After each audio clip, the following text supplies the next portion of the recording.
Mobile वाचवा मित्र।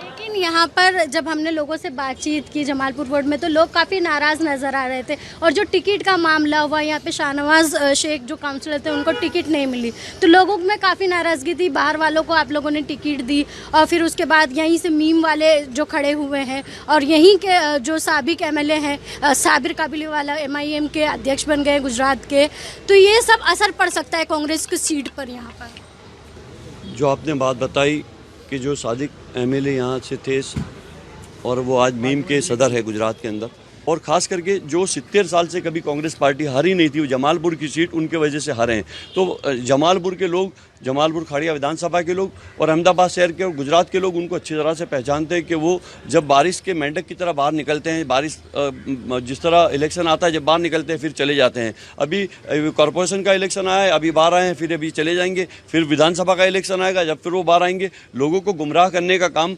ये इनके MIM के अध्यक्ष करते हैं, लेकिन लोग उनसे अच्छी तरह से वाकिफ़ हैं, उनकी कोई बातों में नहीं आएंगे। और आने वाले दिनों के अंदर जब ये रिजल्ट आएगा, एक भी जो 21 जगह इन लोगों ने 21 उम्मीदवारों को खड़ा रखा है, एक भी उम्मीदवार जीतने वाला नहीं है, इनकी डिपॉजिट जाने वाली है। ये बिल्कुल तय है कि यहाँ लोगों ने मन बना के रखा है, यहाँ कांग्रेस पार्टी के साथ लोग जुड़े हैं बरसों से। मैं म्यूनसिपल काउंसिलर हूँ, आज MLA भी हूँ, तो लोगों ने जिस तरह से हम पे भरोसा और विश्वास रखा है, तो ये ऐसे कई लोग आएंगे, कई लोग चले जाएंगे। अभी हैदराबाद वाला आए, दिल्ली वाला आए, ये सब इनका टिकट भी बुक है 23 तारीख के दिन यहाँ से, और यहाँ से रवाना होने वाला है।